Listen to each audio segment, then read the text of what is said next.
So on this branding, our next speaker will be Mr. Deepak Pramanik. Last speaker, Mr. Deepak Parmani. His topic is building agile brands and branding, navigating the landscape of innovation, digitalization, and business intelligence. All right. Good evening, everybody. Good evening. Good evening. Uh, I have been asked to speak again. Means that I must have done a decent job last time. How, however, I had not done a job good enough to move up the speaking slot from being the last speaker every time. And believe me, I feel like a tail ender in a cricket team. Where everybody waits for the tailender to get in and come back. And that's why my 25 minutes has been reduced to 20 minutes. So basically, I have to now prove my agility in delivering whatever thoughts I have around this interesting topic about innovation, digitization, and business intelligence. We represent an organization called Ideas Consulting Group. And on behalf of all my team members, a couple of them are present here, I want to thank the organizers of this conference for calling me back to speak on a topic which I think is extremely relevant in today's business context. We have been an organization which is nearly 20 years old, and we have worked with a singular objective of how do we help businesses to grow profitably. Because for us, growth is not sustainable unless it is profitable. And I am proud to mention that courtesy the team that we have, over this 20 years, we have affiliated ourselves with over 200 client organizations and have had very meaningful relationships. So the core of the entire topic today is agile brands and branding. And the three tenets or the three vertices of the triangle is innovation, digitization, and business intelligence. Now, these are words which have different interpretation in the mind of different people. So I thought in order to set the context, uh, let us look at what does it mean to be agile and what are the branding strategies that can be sort of utilized for doing that. Let me ask a question. What does the word agility tell you? What do you mean by agility? Agile. Is it physical or is it mental? Is agility about physical ability or mental ability or both? Both? Which is first? Is it the chicken or the egg situation or is it in the mind first and physical to support the mind? Which one? Food for thought? So, agility is about much beyond a brand logo. It is about being responsive. And the consumer today has very little patience. You think of us as consumers. If the internet goes round twice, we feel frustrated with the internet service provider. So, patience has something which has eroded from our mind space, and we want quick response. We are talking digitization. So, one of the topics on which we do a lot of work is digital marketing. We mentioned that if a lead or an inquiry has been generated through a digital marketing effort, unless it is addressed within 1 hour, the lead will go waste and your money will go waste. Problem is, organizations do not pay that much emphasis on this response as much as the number of leads which are being generated. And it is only happen when a digital transformation takes place within the organization. And digital transformation is first in the mind and has got very little to do with technology. The point is that business owners have to look at a digital age where the consumer is having everything on the fingertips on the mobile phone. My previous speakers spoke about Kaizen, where the gentleman, I don't know whether he's still there, he spoke about quality being a mindset rather than an effort. So, quality assurance just in time, which Toyota introduced way back in 1968, was a business solution to a problem which helped Toyota to reduce the cost of manufacturing of their cars and help them sweep the market in the US. My previous speaker was speaking about standards.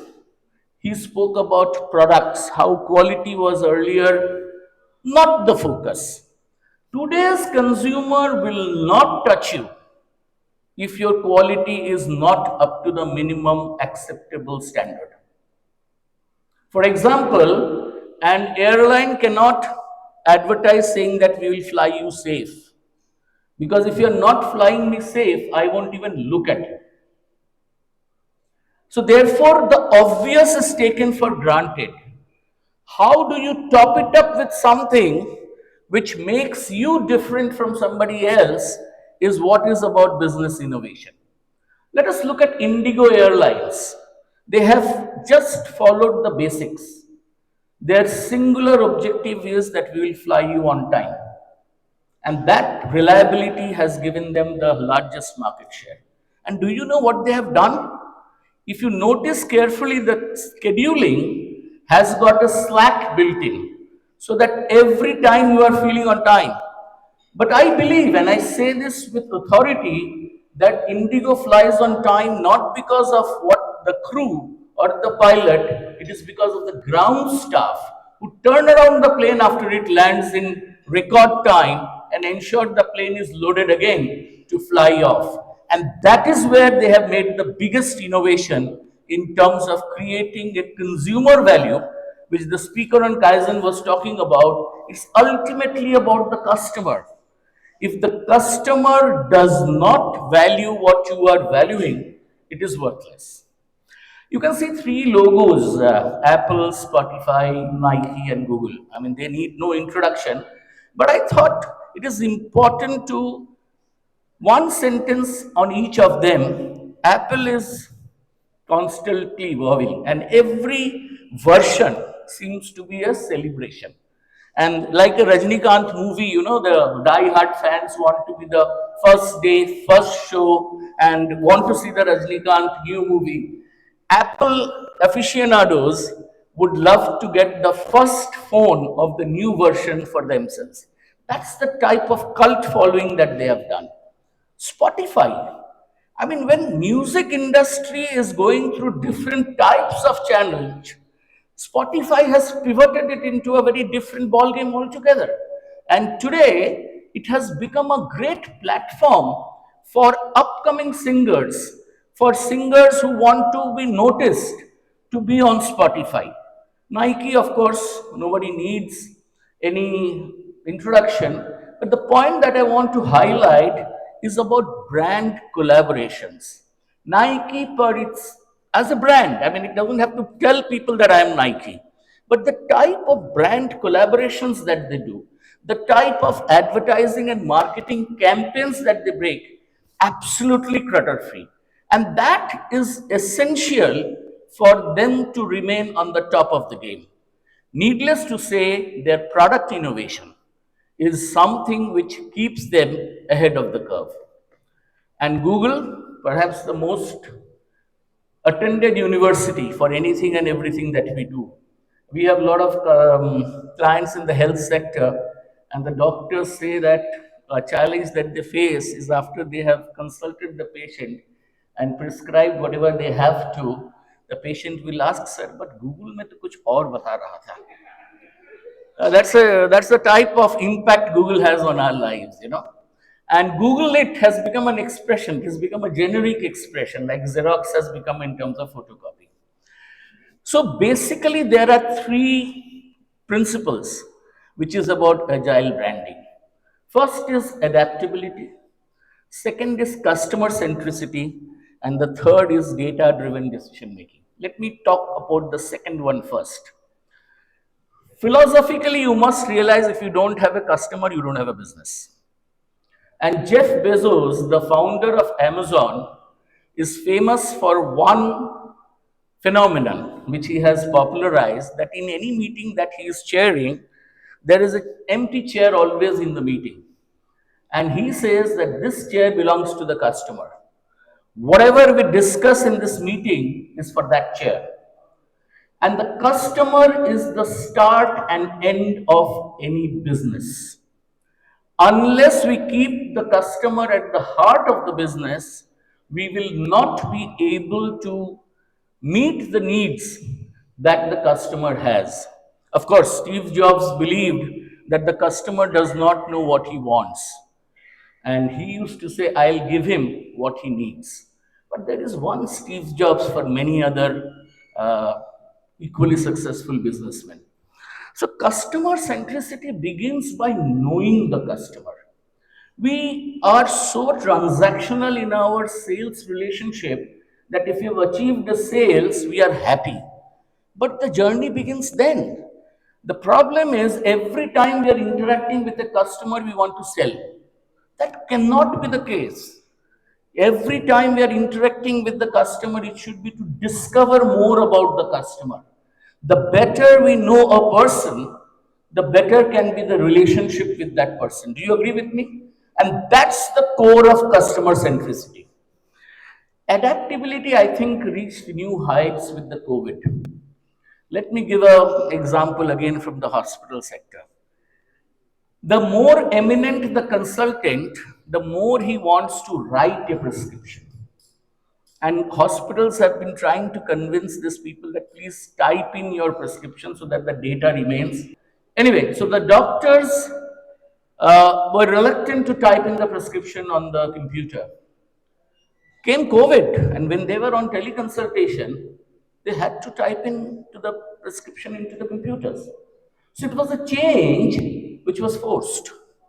Adaptability is changing proactively. You have to anticipate the change that is needed for your business and bring in about the change which should be there to be ahead of the curve in terms of the changes in the business dynamics should be slower than the changes in your organization. And the third, which is data driven decision making, is the weakest area in most businesses. There is a lot of data residing in everybody's computer, in everybody's system, but the data is not talking to each other. It is all about connecting the dots with data, and you will find that a lot of picture emerges which is very different from what it says standalone. The important point is to understand these relationships and actually use very simple analytical tools to look at data at a continuous basis and make decisions based on them. Well, again, few very known brands, and what is common is innovation. Netflix was going out of business before they decided that the content can be streamed through the OTT platform. Amazon, of course, is a great story. Disney, the way they have looked at business and the way they have innovated continuously is very, very remarkable. Innovation is not rocket science. Innovation is doing what you are doing currently in a manner that it becomes more efficient and effective. Let me give a very simple example. All of us use OTP to make online transactions. Earlier, we used to look at the OTP and try to type it in at the place it needs to appear. It was cumbersome, people were making mistakes. The brands who have innovated, now the OTP comes and sits at the place where it is supposed to sit. It is an innovation. So it's as simple as that. Innovation is about understanding the consumer requirement and doing things which is different through either technology, marketing, or customer focused solutions. The example which I gave now is the example of the third one. Digitization is something where you pack more in less. I mean, I look at digitization in a very simple manner, and there are online, e commerce, social media, virtual reality.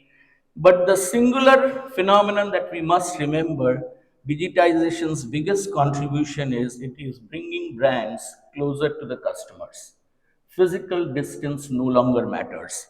I can guarantee that more of us, many more people are eating outside restaurant food after Swiggy and Zomato is available than going physically and eating, which we used to do earlier. India, of course, is in a unique position. There is a lot of talent, governance, digital population, digital payment. You know that our digital payment is the highest in the world, and of course, competitive advantage. And digitization's impact is what we have discussed. What happened? Oh, sorry, I'm going the wrong way. So, business intelligence. Business intelligence is about the intelligence which resides in your business. The point is to identify it, interpret it, and make meaningful strategies based on this. You can look at customer segmentation, real time feedback, predictive modeling. The scope is immense. So, basically, when these three combine, you can talk of building agile brands. So just couple of slides more. I know I'm running out of time. What does this mean to your industry? So the way we look at it is basically you have either B2B or B2C or a combination of both customers. So B2B companies often look at innovation as less important than when it comes to existing customers. But the point is, how do you, if your output is an input to somebody else's product, can you help that customer of yours reduce his input cost by innovating at your end? And that is what is going to give you permanent customer. That is going to give you customers who are partners and you are no longer a vendor. That's how Toyota has built this entire manufacturing ecosystem, which looks at each other as a partner rather than a supplier and a vendor. B2C, its challenge is all about individualization in a mass market. And this can be done very easily by looking at data. There's a lot of data which resides in your computer. How do you look at it and make sense out of it? Take a simple example. You are selling a Hawaii chappal to a B2C's this thing. Put a QR code. Ask people to scan and send you this thing, prices. You get database, you get a lot of information which can actually help you to look at your customers very differently. One last example, flight, all of you know, it's only 6 years old brand, 5% market share. Don't go by 5%. 5% is US dollar 1.24 billion. And if you look at this as a case study, it is all about being innovative and data driven. This is possible. What we are saying that if you want to do that, talk to us. We can help you. Thank you. Sorry to the chair. I took more than I was supposed to. Good luck.